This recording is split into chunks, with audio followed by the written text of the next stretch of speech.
নমো তাস্সা ভগবতো অরহতো সম্মা সম্বুদ্ধাস্সা।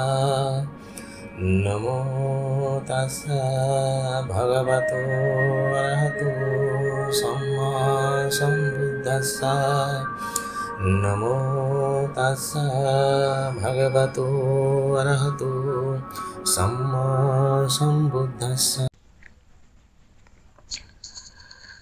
নমস্কার, সুপ্রভাত সকলকে। আমাদের ধর্মসুধা চ্যানেলে আপনাদের সকলকে স্বাগত জানাই।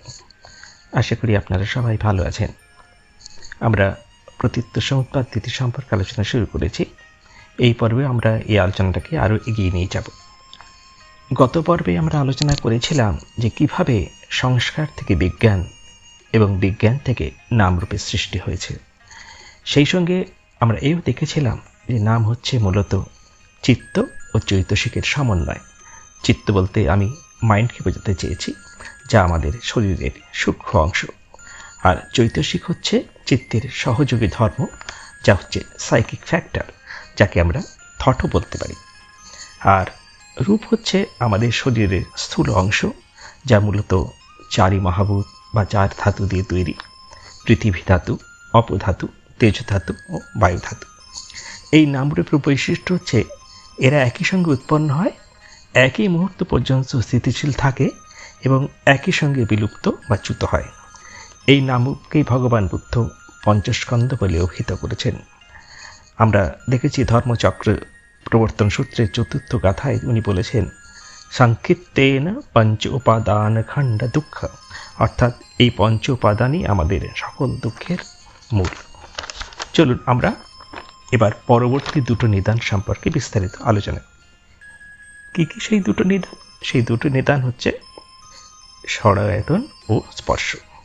অনুরণ মননে ভগবান বুদ্ধ বলছেন, নাম রূপ পাচ্ছায়া সালায়াতন, সালায়াতন পাচ্ছায়া হস্য। অর্থাৎ নামরূপ থেকে উৎপন্ন হচ্ছে সলায়তন বা ষড় ইন্দ্রিয়, আর ষড় ইন্দ্রিয় থেকে উৎপন্ন হচ্ছে হস্য বা স্পর্শ। চলুন প্রথমে আমরা ষড় ইন্দ্রিয়কে জানি।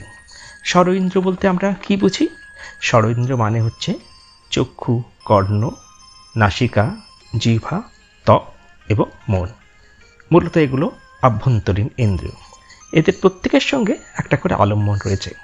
যেমন চোখের আলম্বন হচ্ছে রূপ, কর্ণের আলম্বন হচ্ছে শ্রোত্র, নাসিকার আলম্বন হচ্ছে গন্ধ, জিহ্বার আলম্বন হচ্ছে রস বা স্বাদ, ত্বকের আলম্বন হচ্ছে স্পৃষ্টব্য, আর মনের আলম্বন হচ্ছে বিজয়।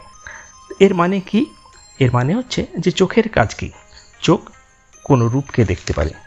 সেরকম চক্ষু ইন্দ্র যখন কোনো রূপকে প্রত্যক্ষ করে তখন চক্ষু বিজ্ঞান উৎপন্ন হয়। ঠিক সেরকম কর্ণ ইন্দ্র যখন কোনো শব্দ শোনে তখন কর্ণ বিজ্ঞান উৎপন্ন হয়।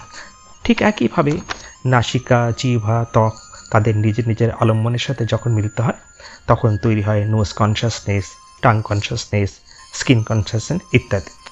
আর একইভাবে মনও তার বিচার আলম্বনের সাথে মিলিত হয়ে বিশ্লেষণ করতে পারে, তাকে যথাযথভাবে জানতে পারে। এখন এই সলায়তন আমরা কোত্থেকে পেলাম? এই সলায়তনকে আমরা পেলাম নামরূপ থেকে। এই নামরূপ যদি উৎপন্ন না হতো তাহলে সলায়তন উৎপন্ন হতে পারতো না। আর এই নামরূপ যদি ধ্বংস হয়ে যায় তাহলে সলায়তনও ধ্বংস হয়ে যায়। তাই জন্য প্রতিরূপ মননে বলেছেন, নাম নিরোধা সলায়তন নিরোধ।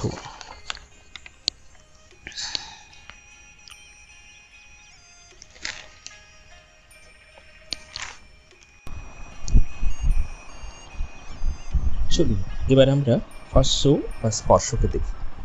কি বলছে? বলছে সলায়তন পাচ্ছায়া হস্য, অর্থাৎ সলায়তন থেকে স্পর্শের উৎপত্তি হচ্ছে। কিভাবে হচ্ছে এই স্পর্শের উৎপত্তি? একটা উদাহরণ দিয়ে আমরা বোঝানোর চেষ্টা করছি। ধরুন আপনি মর্নিং ওয়াকে বেরিয়েছেন এবং এই মর্নিং ওয়াকে বেরিয়ে হাঁটতে হাঁটতে আপনি একটা বাগানে পৌঁছে গেছেন। সেই বাগানে অসংখ্য ফুল ফুটে আছে। তার মধ্যে একটা বড় ফুল আপনার দৃষ্টি আকর্ষণ করলো, এবং এই যে বড় ফুলটা আপনার দৃষ্টি আকর্ষণ করলো, এটার ব্যাখ্যাটা যদি আমি করতে চাই তাহলে বলতে পারি যে আপনার চক্ষু ইন্দ্রিয় এবং রূপ, ফুলের রূপটাকে দেখার ফলে চক্ষু বিজ্ঞান উৎপন্ন হলো, এবং এই চক্ষু ইন্দ্রিয়, রূপ এবং চক্ষু বিজ্ঞান প্রথমবার যখন মিলিত হলো তখন স্পর্শের জন্ম হলো। তারপর আপনি আরেকটু এগিয়ে গেলেন ফুলের দিকটা, তখন ফুলের গন্ধটা আপনার নাকে এসে লাগে। তাহলে সেক্ষেত্রে হলো না, আপনার নাসিকা ইন্দ্রিয় যখন ফুলের ঘ্রাণটা পেল তখন নাসিকা বিজ্ঞান তৈরি হলো, এবং এই নাসিকা ইন্দ্রিয়, নাসিকা বিজ্ঞান এবং গন্ধ, এই তিনটে প্রথমবার যখন মিলিত হলো তখন আরেকটা স্পর্শ তৈরি হলো। এবং তারপরে আপনি ধরুন আরেকটু এগিয়ে গেলেন, ফুলটাকে আপনি স্পর্শ করলেন। তাহলে সেক্ষেত্রে কি হলো না, আপনার ত্বক ইন্দ্রিয় যখন স্পর্শ করলো তখন ত্বক বিজ্ঞান তৈরি, এবং ত্বক ইন্দ্রিয়, ত্বক বিজ্ঞান এবং স্পর্শ, এই তিনটে প্রথমবার যখন মিলিত হলো তখন দ্বিতীয় আরেকটা স্পর্শ তৈরি হলো। তো এইভাবে দেখুন কিভাবে আমাদের ইন্দ্রিয় আমাদের স্পর্শ তৈরি করছে, অর্থাৎ ইন্দ্রিয়ের সঙ্গে আলম্বনের বিকাশে ইন্দ্রিয়ের বিজ্ঞান তৈরি হচ্ছে, এবং ইন্দ্রিয় বিজ্ঞান এবং ইন্দ্রিয় এবং তার আলম্বন, এই তিনটে মিলে প্রথমবার যখন মিলিত হচ্ছে তখন স্পর্শ তৈরি হচ্ছে।